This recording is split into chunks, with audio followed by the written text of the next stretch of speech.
Start करते हैं ionic bond इलेक्ट्रोवायलेंट bonds. यहाँ तक बताया था पिछले लेक्चर में। अब स्टार्ट करता हूँ उसका एग्जाम्पल्स। जैसे मेटल है, ये भी नॉन मेटल है, मेटल है नॉन मेटल से, यानी इनके बीच में क्या होगा, आयनिक बॉन्ड होगा। लुईस ने बताया था कि अगर जो मेटल होता है, जैसे सोडियम है, अगर सोडियम है तो अपना इलेक्ट्रॉन लूज किया होगा तो इस पर पॉजिटिव चार्ज आएगा, इसने गेन होगा तो इस पर नेगेटिव चार्ज, यानी इनके बीच में क्या आएगा, फोर्स ऑफ अट्रैक्शन होगा। कैसे हुआ होगा, अगर मान लो सोडियम है, एटॉमिक नंबर इसका 11 है, कॉन्फ़िगरेशन करेंगे तो 1s2 2s2 2p6 3s1। अगर ये पॉजिटिव के फॉर्म में होता है तो यानी पॉजिटिव होगा तो इलेक्ट्रॉन्स हो जाएंगे 10, तो 1s2 2s2 2p6। तो इसका मतलब अब ये जो है इसका आउटर मोस्ट सेल ये होगा, और आउटर मोस्ट सेल में जो है इलेक्ट्रॉन कितने होंगे, 6 + 2 कितने हो जाएंगे, 8 इलेक्ट्रॉन्स। इसको हम ऐसे भी लिख सकते हैं किसी और एग्जाम्पल्स के लिए कि 2 के बजाय नंबर लिख देंगे, तो आगे जब नंबर किसी में लिखेंगे तो ऐसे लिखेंगे NH2 और NP6, ये भी कह सकते हैं। क्यों कह सकते हैं, यहाँ के नंबर 2 तो ये 2H2 हो जाएगा, यहाँ पे नंबर 2 तो 2p6 हो जाएगा, यानी ऑक्टेट पूरा करता है, यानी इसे बोलते हैं नोबल गैस फॉर्मेशन करता है, नोबल गैस फॉर्मेशन। ऑक्टेट पूरा करें या नोबल गैस बना लें। सेम ऐसे होती है फ्लोराइड्स में, F। अगर F देखते हैं तो इसका एटॉमिक नंबर अगर 9 है तो 9 रहेगा, लेकिन अगर एक इलेक्ट्रॉन इसने लॉस कर दिया, ये इलेक्ट्रॉन निकाल दिया तो ये ले लेगा, तो इस पर माइनस आएगा, कितना हो जाएगा, 10 इलेक्ट्रॉन्स। तो कॉन्फ़िगरेशन करेंगे तो 1s2 2s2 2p6, यानी इसका भी आपके पास कितना इलेक्ट्रॉन हो जाएगा, 8 इलेक्ट्रॉन्स। तो यानी ये भी नोबल गैस बना लेगा, यानी नोबल गैस फॉर्मेशन हो जाती है। तो मेटल इलेक्ट्रॉन लूज करता है, नॉन मेटल वही इलेक्ट्रॉन गेन करता है और नोबल गैस बना लेते हैं। यानी आप कह सकते हैं कि अपना ऑक्टेट पूरा कर लेते हैं, यानी इनके पास 8 इलेक्ट्रॉन होता है तो ऑक्टेट पूरा हो जाता है। आगे चल के अगर किसी और एग्जाम्पल की बात करते हैं, अगर एग्जाम्पल आप चेंज कर देंगे, मान लीजिए सेकंड पीरियड वाले थे तो यहाँ 2s2 2p6 आया, किसी और की बात करते हैं तो ये चेंज हो जाएगी, यानी यहाँ पे n का नंबर चेंज हो जाएगा, यहाँ 2 है तो हो सकता 3 हो जाए, यहाँ भी 3 हो जाए। जैसे एग्जाम्पल में इसको ले लो,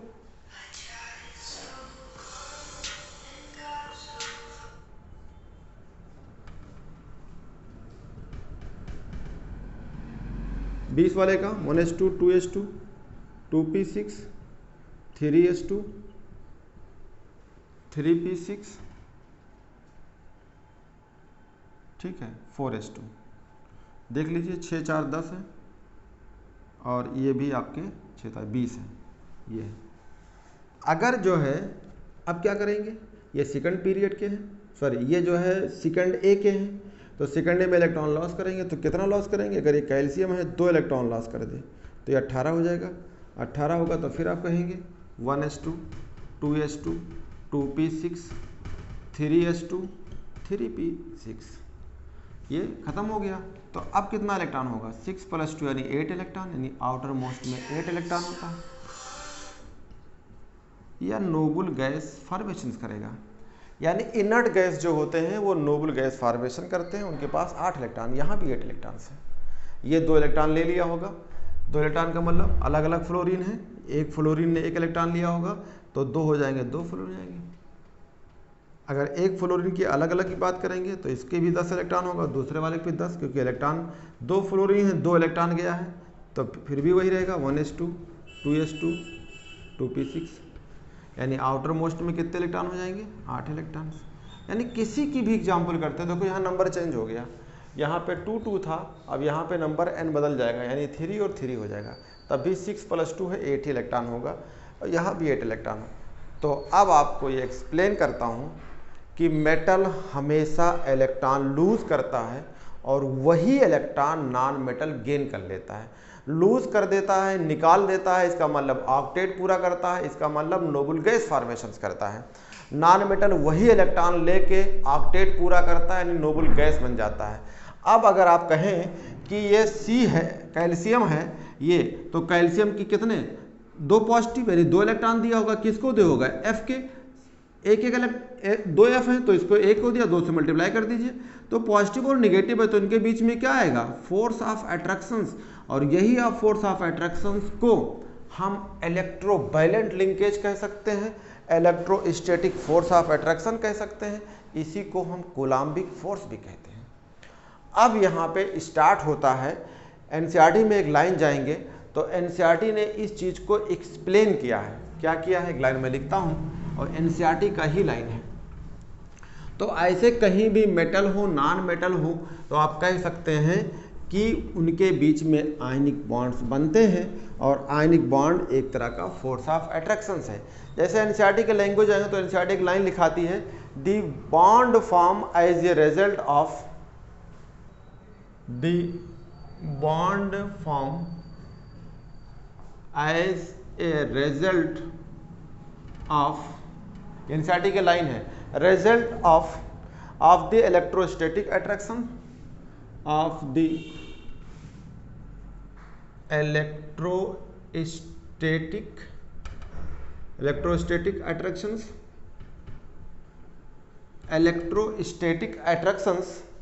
between the positive and negative ions, between the positive and negative ions was termed as, NCERT की लाइन है, was termed as electrovalent bond, was termed as electrovalent bond। ये एनसीईआरटी की लाइन है और इसके आगे लिखा हुआ है the electrovalences thus equal to number of unit charge, the electrovalences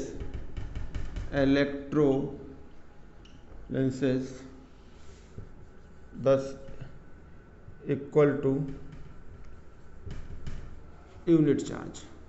इसका मतलब क्या है, इसका मतलब ये लिखा है, एग्जाम्पल तो मान लो NaF है, क्या लिखा है, द बॉन्ड फॉर्म, यानी किसकी बात करता है, ionic bond form as a result of electrostatic attractions, यानी इसके बीच में अगर पॉजिटिव नेगेटिव होगा तो इनके बीच में फोर्स ऑफ अट्रैक्शन होगा और इसी को हम बोलेंगे इलेक्ट्रोवायलेंट, और इस पे जो पॉजिटिव नेगेटिव चार्ज होगी वो इक्वल होगी।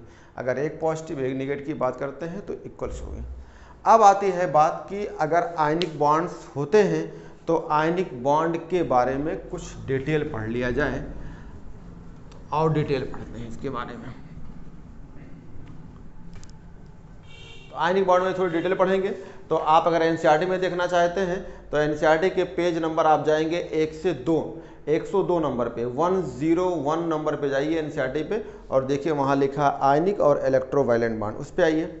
अगर आपका एक मेटल है तो क्लियर हो गया, मेटल और नॉन मेटल। तो अगर आपसे डिफिनीशन की बात का है तो यहाँ से स्टार्ट होती है, मेटल हो यानी M हो, अगर ये मेटल है तो किस फॉर्म में हो, ये सवाल होता है। तो मेटल को किस में ले जाएंगे, आइसोलेटेड गैसियस आइटम। अभी तो बता रहा था मेटल और नॉन मेटल को आप एक दूसरे को जोड़ दो, फोर्स ऑफ अट्रैक्शंस करा दो, पॉजिटिव नेगेटिव चार्ज कर दो, नहीं। अब सही डिफिनीशन यहाँ है कि जो मेटल होगा वो किस फॉर्म में, सोडियम है तो किस फॉर्म में हो, गैस के फॉर्म में हो। क्या कर दीजिए, गैसियस आइसोलेटेड आइटम से क्या कर दीजिए, एक इलेक्ट्रॉन को निकाल दीजिए, ये रहा। मेटल गैस के फॉर्म में होगा, उसके आउटर सेल से इलेक्ट्रॉन निकालेंगे तो इस प्रोसेस को कह लेते हैं आयोनाइजेशन एंथैल्पी। क्या कहते हैं इसको, आयोनाइजेशन एंथैल्पी कहते हैं इसको, इसका नाम होता है आयोनाइजेशन एंथैल्पी। अगर आपसे कहा जाए कि आयोनाइजेशन एंथैल्पी जो है वो किस फॉर्म में होती है तो आपको ये बात पढ़ाना पड़ेगा कि ये हमेशा हमेशा इंडोथर्मिक होती है।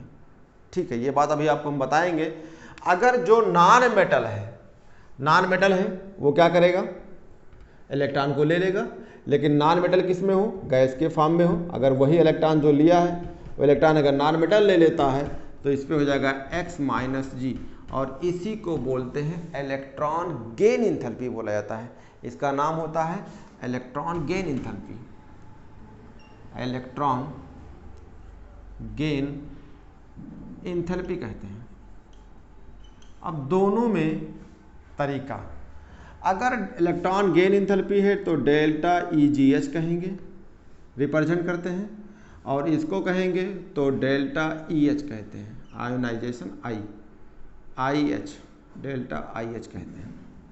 अगर आप इस चीज़ को NCERT में बुक में जाएंगे तो NCERT बुक पेज नंबर 102 पे जाइए और इस चीज़ को देखिए कि आपको साफ साफ लिखा होगा कि इलेक्ट्रॉन गेन प्रोसेस में भी इग्जो और इंडोथर्मिक होती है। कैसी होती है? इग्जो और इंडो, ये लाइन लिखा होगा, ये होती है इग्जो और साथ में लिखा होता है इंडोथर्मिक। इसका मतलब क्या? यानी पहला इलेक्ट्रॉन गेन इंथैल्पी ये हमेशा पॉजिटिव होती है, यानी इंडोथर्मिक होती है। इसको बोलते हैं इंडोथर्मिक। इसमें होता क्या है, जैसे मान लीजिए कोई न्यूक्लियस होगा, ये न्यूक्लियस है, मेटल का न्यूक्लियस होगा, इसके चारों तरफ क्या होंगे? सेल, और मान लो ये सेल में इलेक्ट्रॉन यहाँ बैठा है, तो न्यूक्लियस क्या करेगी? इस फोर्स ऑफ अट्रैक्शन इस इलेक्ट्रॉन पे लगाएगी। होगा क्या? पहले बात तो इस मेटल को गैस बना लो और उसके बाद उसके इलेक्ट्रॉन को निकाल दो। जब इलेक्ट्रॉन आपको निकालेंगे, न्यूक्लियस के फोर्स ऑफ अट्रैक्शन से ज़्यादा फोर्स लगानी पड़ेगी तो इलेक्ट्रॉन वहाँ से निकल जाएगी। अगर इलेक्ट्रॉन निकल जाती है तो आपको एनर्जी लगानी पड़ेगी, इसे बोलते हैं इंडोथर्मिक्स। तो ये प्रोसेस इंडोथर्मिक हो जाएगी। अगर आपने क्या किया, अब यहाँ से इलेक्ट्रॉन निकाला, इस इलेक्ट्रॉन को डालना होगा, तो क्या कहेंगे? जो इलेक्ट्रॉन मेटल से निकाले हैं उस इलेक्ट्रॉन के नॉन मेटल के आउटर सेल में इलेक्ट्रॉन को ऐड करना होगा। तो उसमें करेंगे तो उसमें दो प्रोसेस होगी। पहली क्या होगी? इग्जो क्यों होगी? क्योंकि इलेक्ट्रॉन पहले से जो है आप सेल में डालेंगे तो इलेक्ट्रॉन रहता है, तो इस प्रोसेस में आपको एनर्जी जो होगी आपकी वहाँ से रिलीज होगी। तो ध्यान दीजिए, पहला प्रोसेस तो इसमें जो होती है किताब में मिलेगी, पहला प्रोसेस इग्जो होगी, बाकी सब के सब इंडो होते हैं। तो पहले में फर्स्ट इलेक्ट्रॉन डालेंगे तब वहाँ से एनर्जी रिलीज होगी, इग्जो होगी। दूसरा इलेक्ट्रॉन डालेंगे तब इंडो होगी। तीसरा इलेक्ट्रॉन डालेंगे तब भी इंडो होगी, लेकिन फर्स्ट इग्जो होगी। यानी डेल्टा EGH की वैल्यू क्या होगी? पहले इलेक्ट्रॉन के लिए निगेटिव होगी। ये प्रोसेस हो गया। अब आपसे पूछा जाए, ये मेटल है और ये नॉन मेटल्स है, ये रहा। मेटल किस फॉर्म में है? गैस के फॉर्म में। नॉन मेटल भी कैसा है? गैस के फॉर्म में है। इन दोनों को जोड़ दोगे तो एक बन जाएगा MX, और MX बन जाता है आयनिक बॉन्ड होगा जो सॉलिड होगा, और S कहेंगे सॉलिड के फॉर्म में। इसके आगे एक लिखा है, इसका मतलब 1 मोल बनेगा, यानी 1 मोल बनेगा। एग्जाम्पल के तौर पे अगर आप सोडियम लेंगे तो सोडियम गैस के फॉर्म में होगा, यहाँ सोडियम बनेगा, सोडियम पॉजिटिव हो जाएगा। यहाँ अगर क्लोरीन लेते हैं या फ्लोरीन लेते हैं तो फ्लोरीन गैस के फॉर्म में होगा, इस इलेक्ट्रॉन को ये ले लेगा तो यहाँ Cl- हो जाएगी, और उसके बाद पॉजिटिव निगेटिव को अगर आप जोड़ देंगे तो ये आपका MX सॉलिड बन जाएगा, यानी आयनिक कंपाउंड बन जाएगा। यानी अगर यहाँ पे मेटल के जगह पे सोडियम लेते हैं तो ये Na पॉजिटिव रहेगा और N निगेटिव रहेगा, और ये बन जाएगा NaCl। और NaCl हमेशा सॉलिड होता है, किसी को मार दीजिए तो उसको चोट लग सकती है, खोपड़ी फूट सकती है, इसका मतलब है कि वो सॉलिड होता है। सॉलिड कई सारी पहचान है, लेकिन आम भाषा में आप कह सकते हैं इस चीज़ को लेके ये आयनिक। अब सवाल पूछा जाता है, इसमें दो चीज़ें हुई हैं। क्या हुआ है? आयोनाइजेशन इंथैल्पी हुई है। दूसरा क्या हुआ है? इलेक्ट्रॉन गेन इंथैल्पी हुई है। आपसे पूछा जाए कंपैरिजन कि अगर आयनिक बॉन्ड बनते हैं तो इसमें कौन चीज़ की वैल्यू कम होगी, किसकी वैल्यू ज़्यादा होगी, तो आप यहाँ पे इस बात को याद रखिए, बहुत इंपॉर्टेंट है। NCERT में भी लिखा है लाइन, NCERT में जाएंगे तो लिखा है obviously ionic bond will form more easily between the elements with comparatively low ionization enthalpy and element with comparatively high negative value of electron gain enthalpy।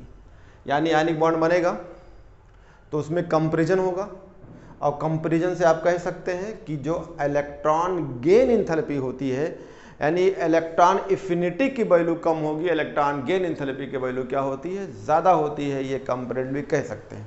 तो अगर आयनिक बॉन्ड है तो आयनिक बॉन्ड में दो चीज़ें होंगी कंपेयर करने के लिए। एक क्या होगी? आयोनाइजेशन इंथैल्पी, आप कहेंगे आयोनाइजेशन इंथैल्पी, ये की होगी, और एक होगी इलेक्ट्रॉन गेन इंथैल्पी। तो इसकी वैल्यू कम होगी, आयोनाइजेशन इंथैल्पी की वैल्यू जो होगी, वैल्यू क्या होगी? लो। किसके कंपैरिजन में, इसके लिए, तो कहेंगे कंपैरिजन विथ किससे, ये इलेक्ट्रॉन गेन एंथैल्पी से, यानी डेल्टा EGH से।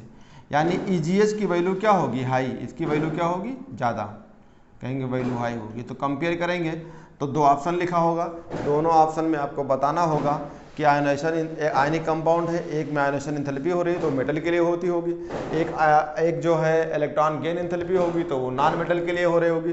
तो इन दोनों की वैल्यू क्या होगी, तो कहेंगे इलेक्ट्रॉन गेन एंथैल्पी की वैल्यू ज़्यादा होगी और इलेक्ट्रॉन आयनाइजेशन एंथैल्पी की वैल्यू कम होगी। वो डिपेंड करता है कि अगर इसकी वैल्यू होगी तो इसकी वैल्यू यहाँ पॉजिटिव में लिखी होगी, अगर इसकी वैल्यू होगी तो पहली वैल्यू लिखी होगी तो नेगेटिव में। तो नेगेटिव पॉजिटिव साइन से मतलब नहीं है, वैल्यू से मतलब है। एग्जाम्पल के तौर पे अगर मान लो मेटल है तो मेटल में एक की वैल्यू दिया हो मान लो 30 किलो जूल पर मोल और एक की वैल्यू दिया है 60 किलो जूल पर मोल, तो आप क्या कहेंगे कि ये 30 वाली वैल्यू है इसकी वैल्यू कम होगी, ये 60 की वैल्यू है इसकी वैल्यू ये होगी। अगर मान लो ये पॉजिटिव में है और ये निगेटिव में है तो क्या समझेंगे कि ये फर्स्ट वाला है ये भी फर्स्ट वाला है क्योंकि वैल्यू निगेटिव है। अगर मान लो ये भी पॉजिटिव है ये भी पॉजिटिव है तो इसका मतलब कौन सा होगा, इलेक्ट्रॉन गेन एंथैल्पी सेकंड वाली होगी, क्योंकि पहला कैसी होती है, एक्सोथर्मिक होती है। तो वैल्यू देख के बता देंगे। ये सवाल बहुत पहले CBSE में आया था कि which of the following given below for ionic compounds, तो इसमें लिखा था ionisation enthalpy low and electron gain enthalpy value is high. तो इसका मतलब कंपैरेटिवली कह सकते हैं ये बात सही है, कंपैरिजन की जाती है। तो ये बात आयनिक कंपाउंड का हुआ, ये क्लियर हो गया। अब आयनिक कंपाउंड में क्या क्या चीज़ें हम पढ़ते हैं ये चीज़ें आप जानना होगा, यानी आयनिक कंपाउंड की प्रॉपर्टीज़ देख लेते हैं कि प्रॉपर्टीज़ क्या होती है। तो property of ionic compounds, properties of ionic compound, ionic compound की प्रॉपर्टीज, आयनिक कंपाउंड की प्रॉपर्टीज क्या कंपाउंड प्रॉपर्टीज होंगे, जितने आयनिक कंपाउंड होंगे सबके सब क्या होंगे, सॉलिड होंगे। तो कहेंगे all ionic compounds, all ionic compound are solids. कैसे होंगे, सॉलिड होंगे। दूसरा पॉइंट, अगर ये सॉलिड फॉर्म में होंगे, जैसे आप नमक ले लीजिए NaCl, नमक बहुत पाउडर की फॉर्म नहीं कर रहा हूँ, बड़े बड़े नमक होते हैं, आपने अक्सर फिल्मों में देखा हो, दिखाए जाते हैं, उस नमक की बात करते हैं। तो बड़े से नमक हैं, अगर आप उसमें कहें कि एक तरफ करंट लगा रहे हैं और दूसरी तरफ अपनी हाथ रख रहे हो तो करंट नहीं लगेगी। क्यों, क्योंकि प्योर फॉर्म में इलेक्ट्रिकल कंडक्टिविटी क्या होती है, जीरो। अगर प्योर नमक है, प्योर आयनिक कंपाउंड है तो इलेक्ट्रिकल कंडक्टिविटी जीरो होगी। कहेंगे electrical conductivity, electrical conductivity is zero या नील नहीं होगी। किसमें, nil in pure ionic compounds, in pure ionic compounds. Pure ionic compound में इलेक्ट्रिकल कंडक्टिविटी नहीं होगी, जीरो होगी। तो किसमें होगी फिर, तो आयनिक कंपाउंड क्या कर दिया जाए, आयनिक कंपाउंड को गीला कर दो, इक्वस कर दो, मॉल्टन कर दो, फ्यूज स्टेट। अगर ionic compound are in the form of, किस फॉर्म में कर दो, फॉर्म ऑफ मॉल्टन में कर दो, और किस में, फ्यूज्ड, या और किस में कर दो, इक्वस सॉल्यूशंस। यानी अगर नमक है NaCl, एग्जाम्पल है, अगर आप NaCl नमक लिए हुए थे ऐसे बड़ा सा और कुछ भी ना गीला है ना चिपचिपा है ना पानी पड़ा है, तो आप करंट लगाएंगे इस पर, मान लो ये हमारा हाथ है, नमक है, इस पर हम करंट लगा रहे हैं और इधर कोई रख रहा है तो कोई फ़र्क नहीं पड़ेगी। लेकिन अगर उसी नमक को आप किस में डाल दें, गीला कर दें या उसको पानी में डाल दीजिए, आपका ये पानी है, वाटर है, इसमें इतना बड़ा नमक लिया, बड़ा सा, बड़ा सा नमक है, इसमें आप डालेंगे तो नमक किस में टूट जाएगा, अपने आयंस में, पॉजिटिव नेगेटिव में टूट जाएगा। आपने इसमें करंट लगा दिया और जब अपने करंट आप लगाएंगे तो इसमें क्या होगी, इसमें करंट फ्लो करेगी। अगर आप इसमें हाथ डालते हैं तो क्या होगी, आपको कंडक्टिविटी पता चलेगी। तो ये किस फॉर्म में हो, मॉल्टन में हो, फ्यूज्ड में हो या एक्वस फॉर्म में हो, तभी कंडक्टिविटी होगी, ऐसे कंडक्टिविटी नहीं हो सकती है। ठीक है, तो अगला पॉइंट हो गया कि भैया ये पॉइंट हो गए कि कंडक्टिविटी तब होगी जब वो प्योर फॉर्म में होंगे, तो नहीं होगी, एक्वस में होगी। अगली बात है नेचर ऑफ बॉन्ड्स। एक लाइन होती है nature of bond. Nature of bond जैसे होता है ना, मान लो स्टेशन पे आप जा रहे हैं, नमक की बोरी उतरी होती है, तो कहते इधर से मत जाइए भैया, आपको करंट लग जाएगी। क्यों? क्योंकि नमक की बोरी गीली होती है, तो उसमें नमक के आयन्स यानी सोडियम और chlorides ion positive ion negative form में होते हैं। अगर वहाँ पे करंट आई तो ये आयन चलने लगे, करंट आपको लग जाएगी। इसीलिए आपको इक्वस के फॉर्म में नहीं करना है। अगला आता है नेचर ऑफ बॉन्ड्स। कहते हैं कि आयनिक कंपाउंड वाले कैसे होते हैं, non directional. Ionic compound are non directional.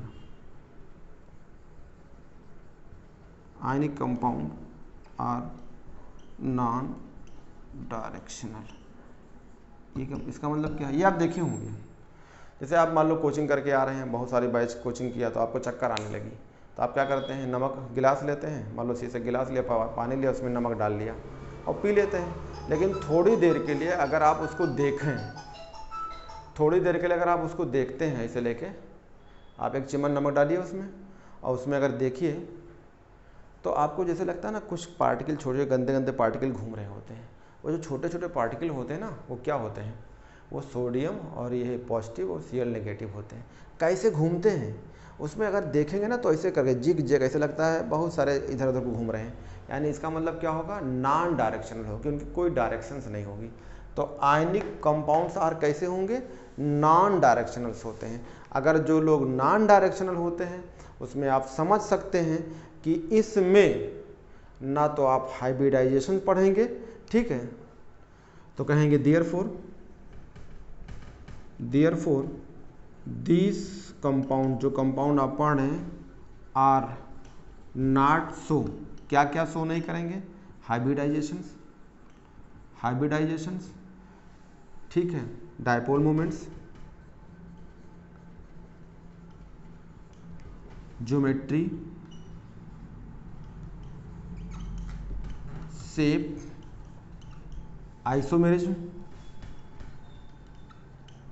इन सब चीज़ों को आयनिक बॉन्ड में ATC, यानी आयनिक जो बॉन्ड होगा उसमें ना ज्योमेट्री पढ़ेंगे, ना शेप पढ़ेंगे, ना हाइब्रिडाइजेशन पढ़ेंगे, ना आइसोमेरिज्म पढ़ेंगे, ठीक है, ना डायपोल मोमेंट पढ़ेंगे, ना बॉन्ड एंगल पढ़ेंगे। तो इसका मतलब है, इससे क्लियर हो गया कि आयनिक बॉन्ड अगर हम पहचान लेते हैं, आपसे कहा जाए हाइब्रिडाइजेशन कहाँ पढ़ते हो या कहाँ नहीं पढ़ते हो, तो आप कहेंगे कोवैलेंट बॉन्ड में पढ़ते हैं लेकिन आयनिक बॉन्ड में नहीं पढ़ते हैं।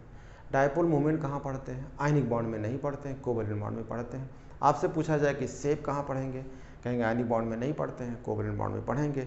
ज्योमेट्री कहाँ नहीं पढ़ते हैं, आयनिक बॉन्ड में नहीं पढ़ते हैं। बॉन्ड एंगल कहाँ, यहाँ नहीं पढ़ते हैं। तो ये बातें क्लियर हो गई कि नॉन डायरेक्शनल की वजह से ये सब चीज़ें हम इसमें नहीं पढ़ते हैं।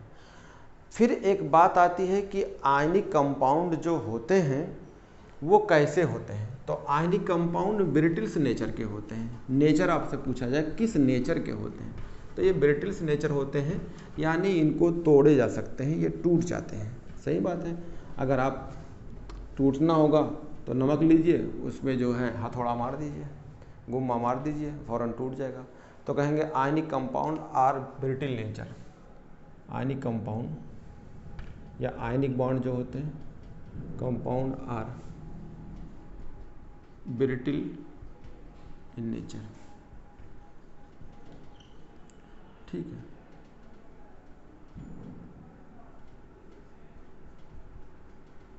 ब्रिटल नेचर यानी तोड़े जा सकते हैं, इसको तोड़ सकते हैं आप। अब आती है हेडिंग वाटर सॉल्युबिलिटी।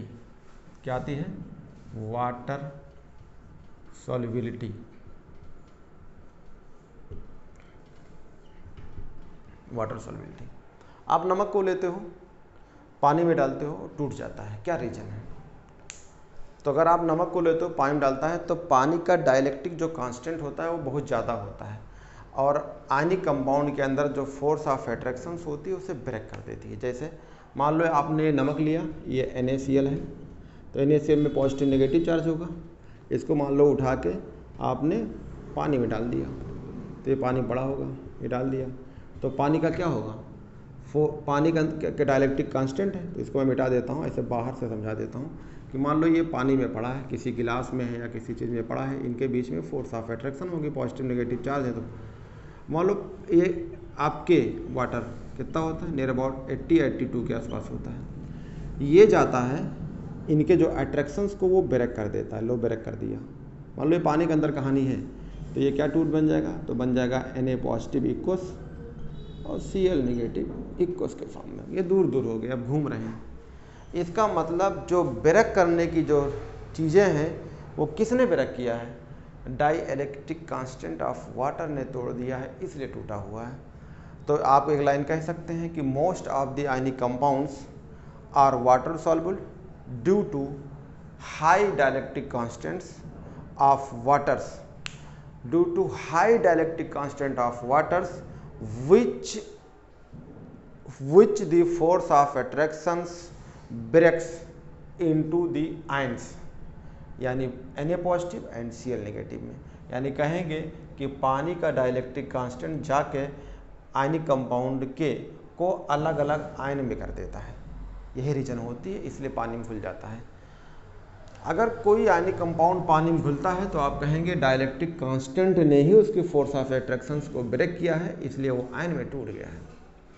आगे जो है कई सारी चीज़ें मिलेगी कि आयनिक कंपाउंड जो होते हैं वो आप कैसे करेंगे। अगर यहीं पे देखा जाए तो अगर दो चीज़ होती है, एक वर्ड होती है लैटिस एनर्जी और एक होती है हाइड्रेशन एनर्जी। अगर ये टूटा होगा तो एक नाम होता है हाइड्रेशन एनर्जी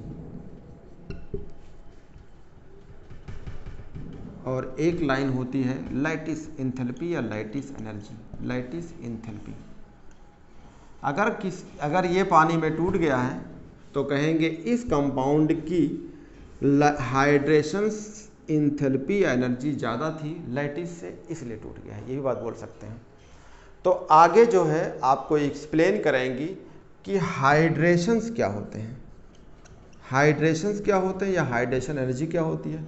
तो हाइड्रेशंस कहेंगे इन्वर्सली प्रोपोर्शनल साइज के होती है। साइज क्या होते हैं, साइज कैटायन की होती है और साइज एनायन की होती है। ये अब ये जो है आपको नेक्स्ट टर्म पे नेक्स्ट लेक्चर में आपको सिखाएंगे कि हाइड्रेशंस और हाइड्रेशन एनर्जी क्या होती है, ये आपको अगले लेक्चर में मिलेगा।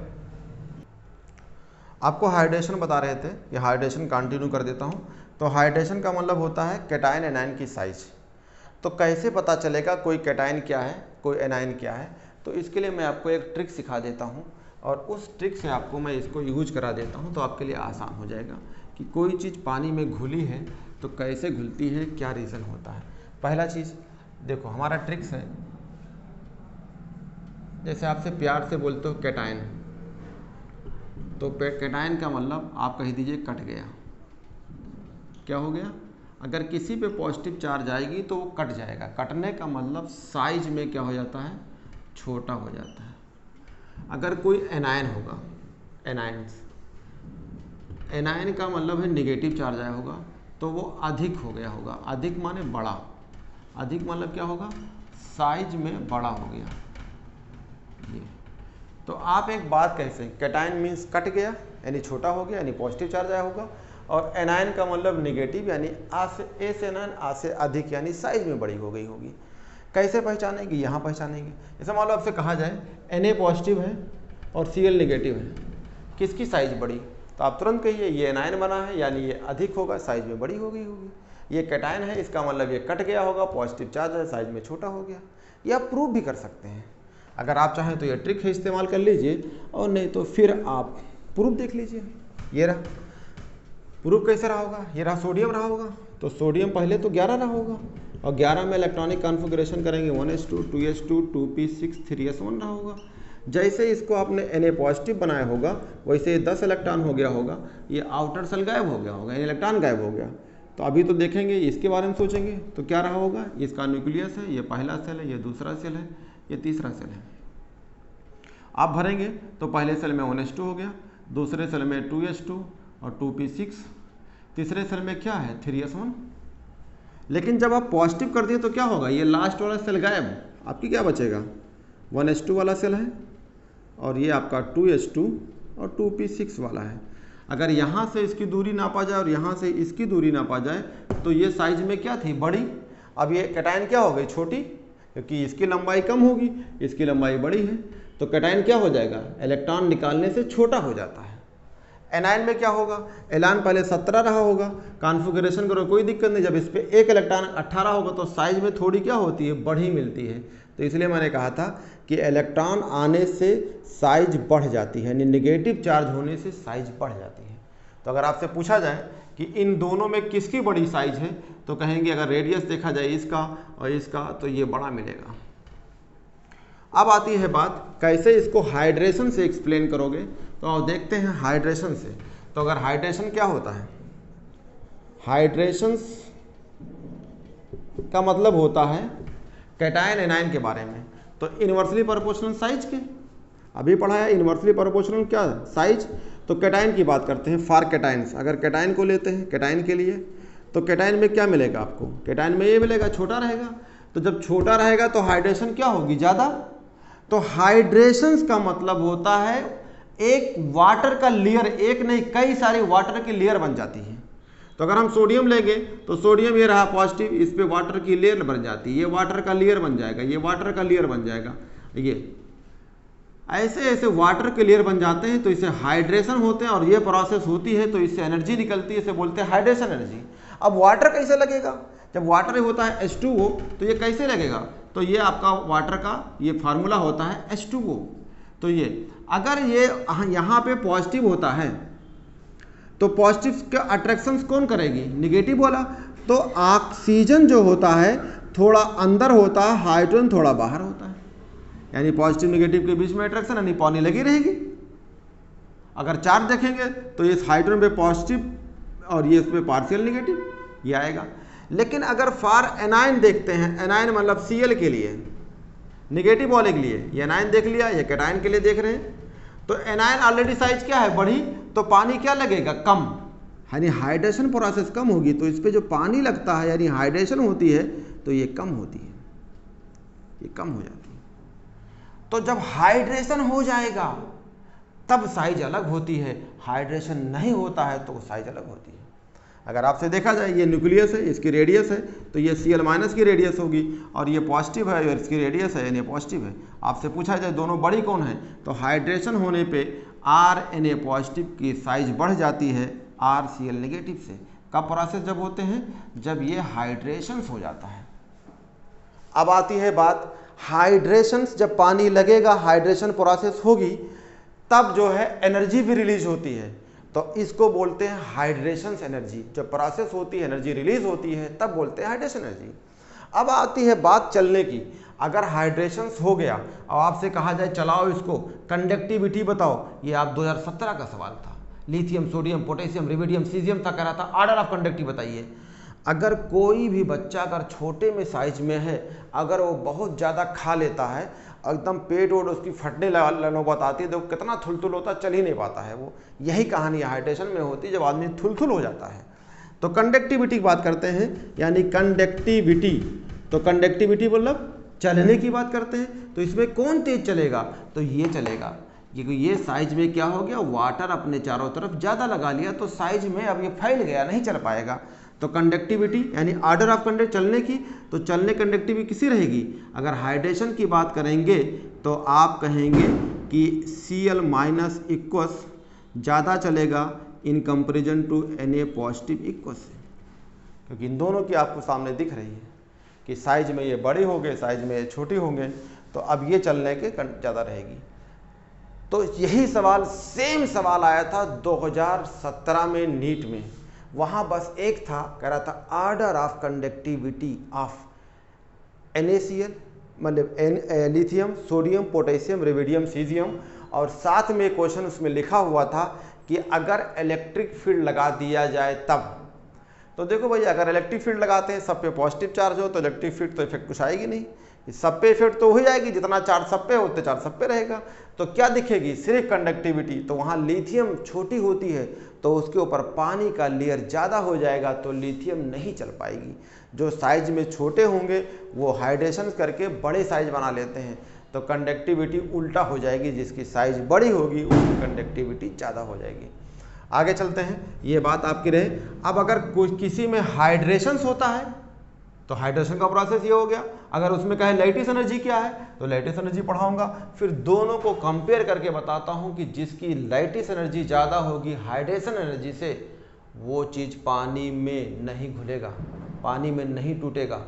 अगर किसी की कंपाउंड मॉलिक्यूल की, अगर किसी भी मॉलिक्यूल की लैटिस एनर्जी कम हाइड्रेशन एनर्जी ज़्यादा हो जाती है, इसका मतलब वो पानी में घुलेगा। क्यों घुलेगा, हाइड्रेशन तभी होगी जब वो आयंस में टूटेंगे, आयंस में टूटेंगे तभी हाइड्रेशन होगी।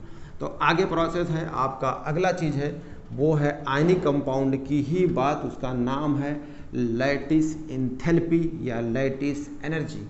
आपको देखते हैं लैटिस एंथैल्पी या लैटिस एनर्जी के बारे में। अगर आप लैटिस एनर्जी, आप एक चीज़ जानते होंगे, आप बार बार बोलते हैं आयनिक कंपाउंड की लैटिस एनर्जी बहुत ज़्यादा होती है in comparison to hydration energy से। ये बातें आपको मिलती रहती है। तो आओ देखते हैं, कंपेयर करते हैं कि लैटिस एनर्जी क्या है या लैटिस एंथैल्पी क्या है। लैटिस एंथैल्पी, आप एनसीईआरटी पे जाइए, पेज नंबर आपको मिलेगा 103 पे है, ये लिखा हुआ है लैटिस एंथैल्पी। लैटिस एंथैल्पी का डिफिनीशन जो एनसीईआरटी में लिखा है हम पढ़ देते हैं। कह रहा है lattice enthalpy of an ionic compound is defined as energy required to break completely separately 1 mole of solid into ionic compound gaseous items में। क्या कह रहा है, जो आपने आयनिक बनाया था, ये हमने बनाया था MX, ये कितना मोल का था, 1 मोल का, किस फॉर्म में था, सॉलिड में। इसमें एनर्जी आप लगाइए कि ये लोग फिर पुनः किस फॉर्म में बन जाए, M पॉजिटिव गैसियस और Cl नेगेटिव गैसियस, इसी को बोलते हैं। पढ़ देता हूं जो एनसीईआरटी लिखा था। Lattice energy is defined as ionic compounds, 1 mole of ionic compounds required energy to break metal 1 mole of gaseous atom and non-metal ion in 1 mole of gaseous atoms। यानी आपको एनर्जी लगा के जो आपने सॉलिड आयनिक कंपाउंड बनाया है इसको तोड़ना है, तोड़ करके एक एक मोल अपने ही फॉर्म में आइसोलेटेड गैसेस आइटम आयन के फॉर्म बनाना होगा। जैसे एग्जांपल, आपने NaCl लिया, NaCl है 1 मोल, इसको अगर हम एनर्जी लगा दें 788 किलो जूल पर मोल, अगर हम एनर्जी लगा देते हैं तो ये ब्रेक हो जाएगा। किस में ब्रेक हो जाएगा, Na पॉजिटिव गैसियस में, और किस में हो जाएगा, Cl नेगेटिव गैसेस में। ये एक एक मोल लिखे हुए हैं। इस एनर्जी को हम बोलेंगे लैटिस एनर्जी। सिंपल भाषा में जो आयनिक कंपाउंड बना है उसको एनर्जी लगा के उसे तोड़ दीजिए, अपने आयन में बन जाए, यानी पॉजिटिव नेगेटिव आयन्स में बने लेकिन गैस में बने, तो जो एनर्जी लगी है उसी एनर्जी को हम लैटिस एंथैल्पी या लैटिस एनर्जी कहते हैं। ये चीज़ हो गया, ये डिफिनीशन हो गई। अब आगे देखते हैं आपके लैटिस एनर्जी की एप्लीकेशंस, अप्लाई कैसे करेंगे, अप्लाई कैसे करते हैं। तो ये रहा lattice enthalpy directly proportional charge of cation, charge of anion, radius of cation, radius of anion, ये एप्लीकेशंस होते हैं।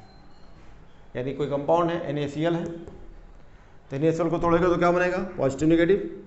तो पॉजिटिव मतलब कैटायन की चार्ज, नेगेटिव मतलब एनायन की चार्ज। इसका रेडियस देखो, अभी बढ़ा के आया हूँ, तो इसका रेडियस और इसका रेडियस, यानी जो है QC और QA क्या है, तो QC होती है चार्ज ऑफ कैटायंस, कैटायन पे चार्ज कितना है, चार्ज ऑफ कैटायन।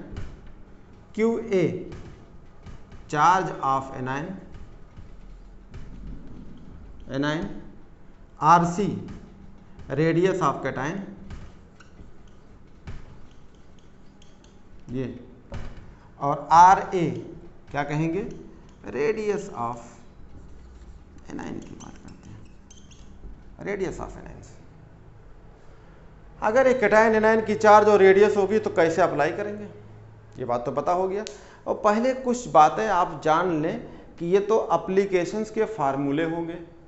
अगर आपसे कहते हैं कि इस फार्मूले को अप्लाई कैसे करोगे और साथ में इसका जो है कुछ एप्लीकेशन और, तो मैं क्वेश्चन अप्लाई कराता हूँ। जैसे मान लीजिए क्वेश्चन है कि कैसे आप इस फार्मूले को यूज करते हैं, तो आप अगर आप जाते हैं क्वेश्चंस में तो इसका क्वेश्चंस बहुत सारे यूज हैं, इनको मैं दिखाता हूँ। जैसे मान लो आपसे पूछा जाए, ये लिखा है NaCl, ये लिखा है MgCl2 और आपका लिखा है आपका Al2Cl6। ये है मेटल है, नॉन मेटल है, मेटल है, नॉन मेटल है, मेटल नॉन, मतलब ये एम्फोटेरिक है लेकिन आयनिक भी शो करेगा। तो आपसे पूछा जाए कि इन सब में आयनिक कंपाउंड बताइए, या आपसे कह दिया जाए कि अगर सोडियम क्लोराइड से कैल्शियम ऑक्साइड है, ठीक है, और आपसे पूछा जाए एल्युमिनियम ऑक्साइड है, ऐसे ले लें, किसी का जो करना है। तो क्या करेंगे, इसको कैसे यूज करना है इसको बताते हैं। एक साथ इसमें दो फार्मूले हैं, दो क्या हैं, एक है चार्ज और एक है रेडियस। तो सबसे पहले इसको यूज करेंगे, फर्स्ट यूज। अगर ये चार्ज सेम मिलेगी तब किसको यूज करेंगे, रेडियस को, तो कहेंगे लेटर, बाद में यूज इसे करेंगे। और देखते हैं ये पॉजिटिव ये नेगेटिव, ये दो पॉजिटिव दो नेगेटिव, इसमें दो तीन पॉजिटिव दो नेगेटिव, चार्ज क्या है अलग अलग। अगर चार्ज अलग अलग हैं तो हम पहले यही यूज करेंगे, तो हम इसी को यूज करते हैं। तो lattice enthalpy directly proportional charge of cation charge of anion, हम इसको यूज नहीं करेंगे, रेडियस वाली बात यूज नहीं करेंगे। देखते हैं चार्ज यहाँ पे एक और एक, तो 1 × 1 तो वैल्यू आ गई 1। इसके लिए यूज करेंगे 2 × 2 वैल्यू कितना आएगी 4। इसके लिए यूज करेंगे 3 × 2 वैल्यू कितना आएगी 6।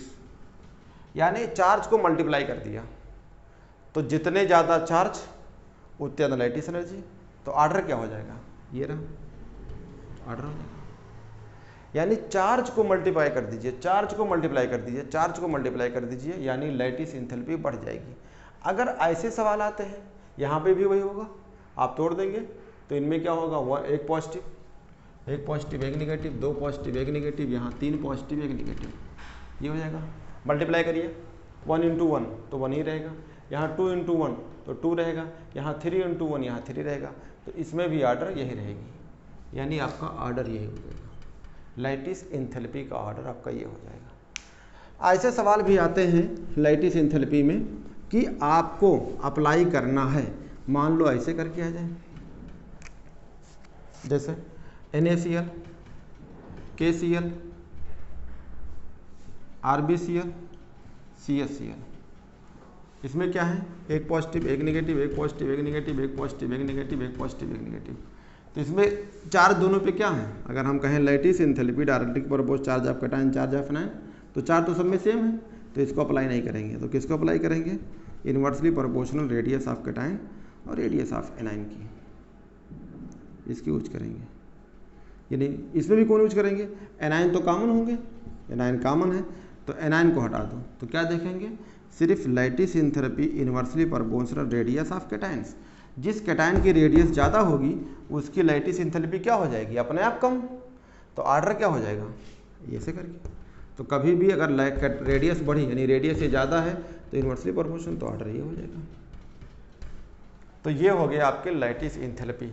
अब लैटिस इंथैल्पी अगर हम यूज करते हैं आयनिक कंपाउंड में तो क्या कहेंगे, कहते हैं एक लाइन कि आयनिक कंपाउंड की लैटिस इंथैल्पी ज़्यादा होती है। ये बात आपने पढ़ा होगा कि लैटिस इंथैल्पी, ऐसे कहते हैं आयनिक कंपाउंड्स, कहेंगे lattice enthalpy are high in ionic compounds. ये बात आपने पढ़ा होगा कि आयनिक कंपाउंड की लैटिस इंथैल्पी ज़्यादा होती है, सही बात है। अगर किसी की लैटिस इंथैल्पी ज़्यादा है तो क्या हो सकता है, कहेंगे लैटिस इंथैल्पी ज़्यादा है तो फोर्स ऑफ अट्रैक्शन ज़्यादा होगा, मजबूती इस पकड़े होगा।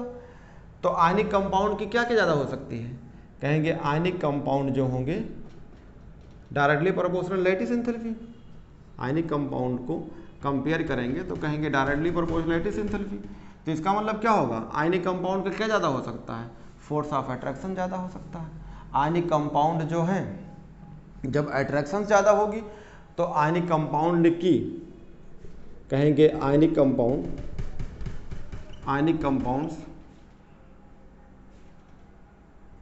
High force of attraction. आप कह सकते हैं आयनिक कंपाउंड की मेल्टिंग पॉइंट बॉइलिंग पॉइंट भी ज़्यादा होगी, जब अट्रैक्शन ज़्यादा होगी जल्दी बॉइलिंग नहीं होगा, तो कहेंगे high melting point and boiling points, ये भी कह सकते हैं। अगर आयनिक कंपाउंड होगा लैटिस एनर्जी डायरेक्टली प्रोपोर्शनल होगी तो क्या कहेंगे, जल्दी जो है सॉल्युबल नहीं होगा, यानी वेपराइज कह सकते हैं। कहेंगे ionic compound force of attraction ज़्यादा है तो इन्वर्सली प्रोपोर्शनल हो वेपराइज के, तो कहेंगे लेस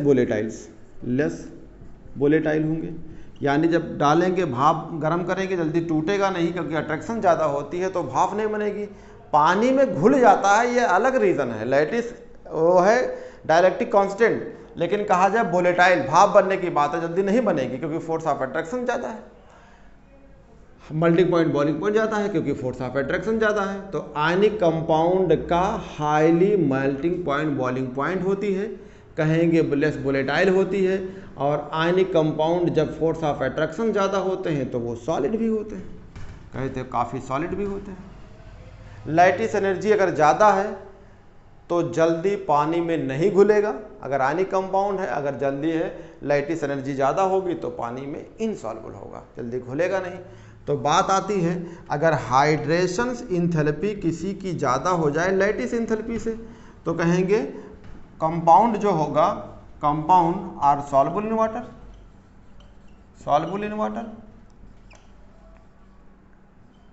और अगर हाइड्रेशन इंथैल्पी कम हो जाए लैटिस एनर्जी से तो कंपाउंड क्या होगा, कंपाउंड्स आर इनसॉल्युबल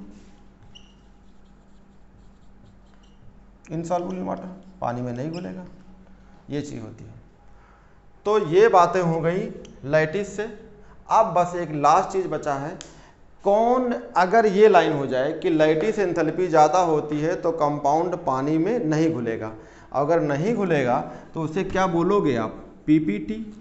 तो आओ देखते हैं कौन पीपीटी बनाता है। भाई ये लास्ट ट्रिक है, आयनिक कंपाउंड आपकी ख़त्म हो जाएगी। तो और ट्रिक देखते हैं कौन पीपीटी बनाता है।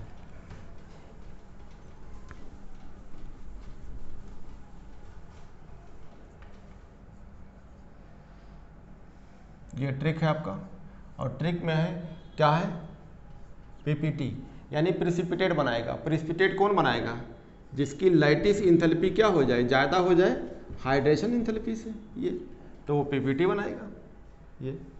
तो इसके लिए याद रख लो ट्रिक में सिलेबेसर, सिलेबेसर। सी का मतलब क्या होता है, सिल्वर, ले का मतलब होता है लेड, बे का मतलब होता है बेरियम, स्टार का मतलब स्ट्रांसियम।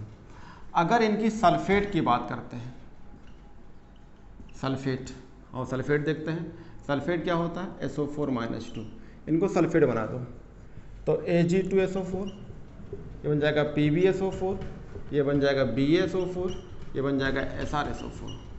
तो ये पानी में नहीं घुलते हैं। पीपीटी कौन बनाएंगे, जो मैं लिख रहा हूँ, एक होता है क्रोमेट्स,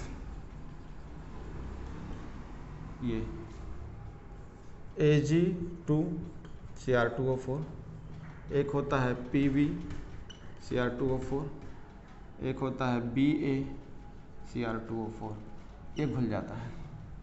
एक होता है हेलाइट्स, यानी हेलोजन्स, हेलाइट्स, हाइलोजन वाले। तो हाइलोजन में ये नहीं बनाते हैं, ये नहीं बनाते, ये दोनों बनाते हैं, यानी AgX और PbX ये बनाते हैं, PbX2, जैसे AgCl, AgBr, जैसे PbI2, जैसे PbCl2, ये सब पीपीटी बनाते हैं। तो सिलेबेसर अगर आप याद रखते हैं तो ये कहेंगे इन लोग कंपाउंड जो पानी, ये घुल जाएगा, ये घुलेगा, ये पहला वाला तो बेसल्फेट हो गया पूरा, क्रोमेट में सिर्फ एक और हाइलोजन में 2, ये आपको याद रखना होगा। बाकी सब के सब ये जो है ज़्यादातर पीपीटी बनाते हैं, यानी उनकी लैटिस एनर्जी ज़्यादा होती है हाइड्रेशन से। अब आपको जो है नेक्स्ट लेक्चर में आपको इंडियन के बजाय स्टार्ट करेंगे क्रिकेट मीन्स कोवैलेंट बॉन्ड पढ़ाएंगे। तो आज यहीं तक रहेगा।